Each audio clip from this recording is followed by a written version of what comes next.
채무자들은 보통 한 건의 채무가 아닌 수많은 채무를 가지고 있죠. 그 말인즉슨 채권자 여러분들 말고도 채무자에게 돈을 받기 위해서 혈안이 된 채권자들이 아주 많다는 것입니다. 그 채권자들과의 경쟁 속에서 살아남고 또 무슨 일이 있더라도 채무자에게서 자신의 돈을 받아내야겠죠.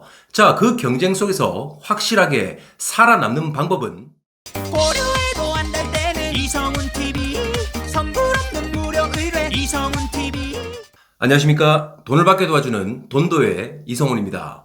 저번 영상에 이어서 채무자를 상대로 추심 활동을 하고 있는 채권자들을 분석해 보겠습니다. 다른 채권자들이 채무자한테 돈을 다 받아갈 때까지 본인 혼자만 뒤에서 넋놓고 쳐다만 볼 수는 없겠죠.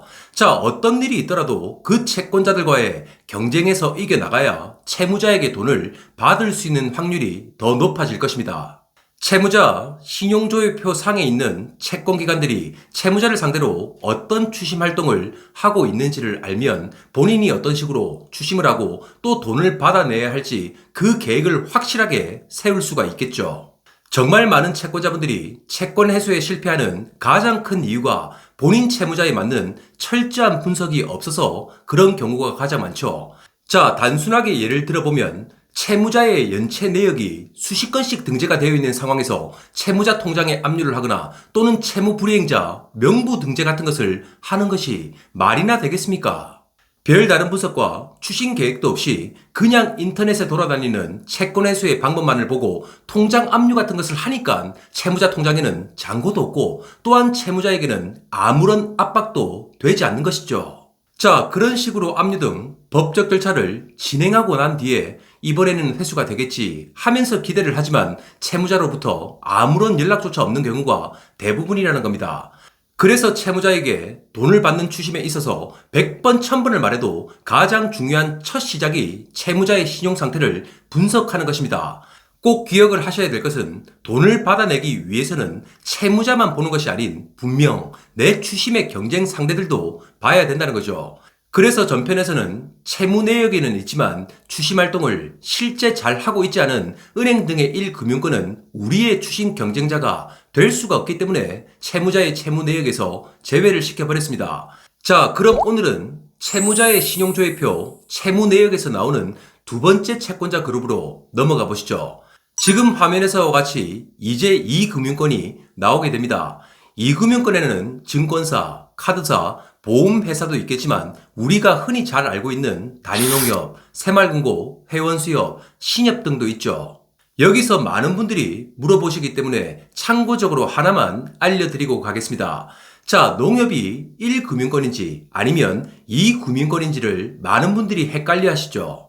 채권자분들이 향후 채무자 통장의 압류 등 법적 절차를 진행하고 또 추심을 하는 데 있어서도 너무나도 중요한 부분이기 때문에 구분하는 법을 간단하게 알려드리겠습니다. 우선 많은 분들이 단위농협이라고 부르시는 즉 지역농협은 2금융권에 해당이 됩니다. 그리고 NH농협은행은 1금융권이죠. 자, 우리가 눈으로도 쉽게 구별할 수 있는 방법은 해당 은행에 들어가기 전 은행 간판만 봐도 알 수가 있다는 겁니다.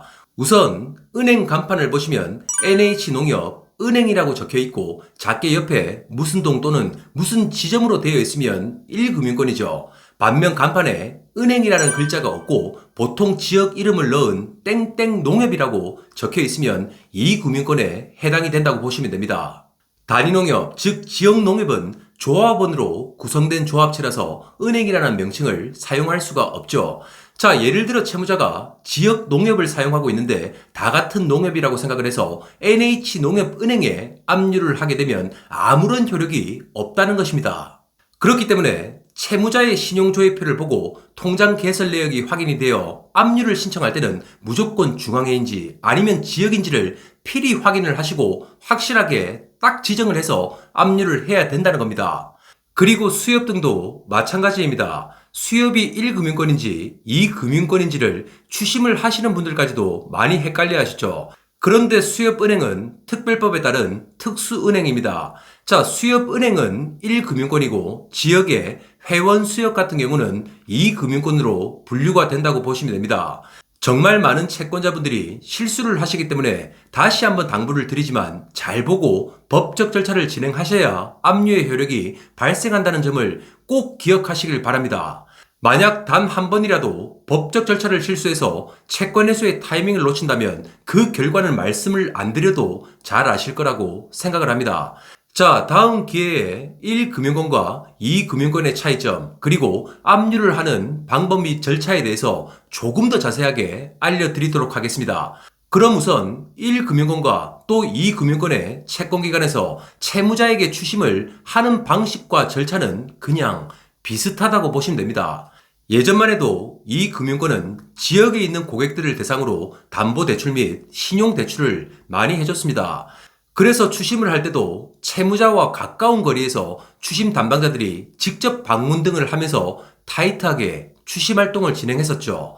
그리고 전문적인 추심 교육 진행 및 시스템을 갖추고 있었고, 또한 추심 직원들에게 회수 실적에 따른 성과급도 많이 지급을 했습니다. 자, 하지만 이제는 거의 고정 월급을 받는 추심 직원들이라서 채권 회수를 잘해본들 직원들에게 큰 이득도 없죠.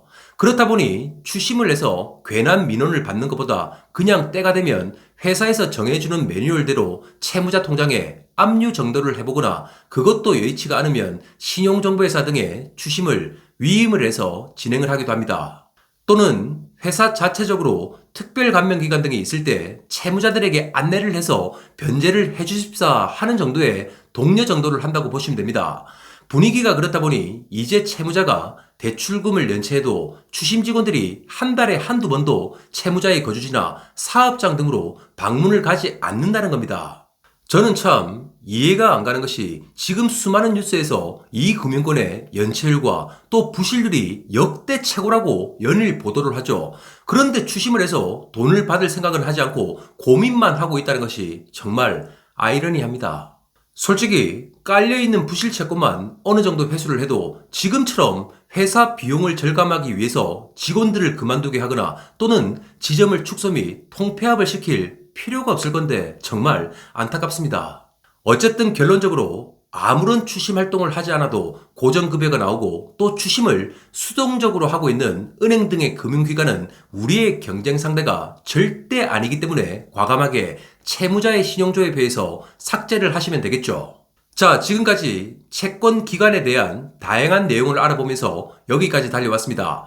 이렇게 채권 기관에 대해서 살펴보고 추심 경쟁 대상에서 제외를 시키다 보니 채무자 신용조회표에 있었던 그 많은 채무 내역 중 절반 이상은 사라진 것이 보이시죠? 하지만 세상에 쉬운 일이었듯이 아직 긴장을 풀면 안 됩니다. 자, 이제부터 나오는 채무자의 채무 내역에 있는 채권기관들이 여러분들에게 아주 큰 경쟁자가 될 것입니다. 지금부터 나오는 경쟁자들과 싸워서 이기지 못한다면 우리는 채무자에게 돈을 받는 것도, 또한 피해를 회복하는 것도 할 수가 없겠죠. 자, 그렇다면 우리와 경쟁하는 채권자들 중 가장 까다롭고 또한 무서운 것이 과연 어딜까요? 그건 다음 영상에서 바로 만나보시죠.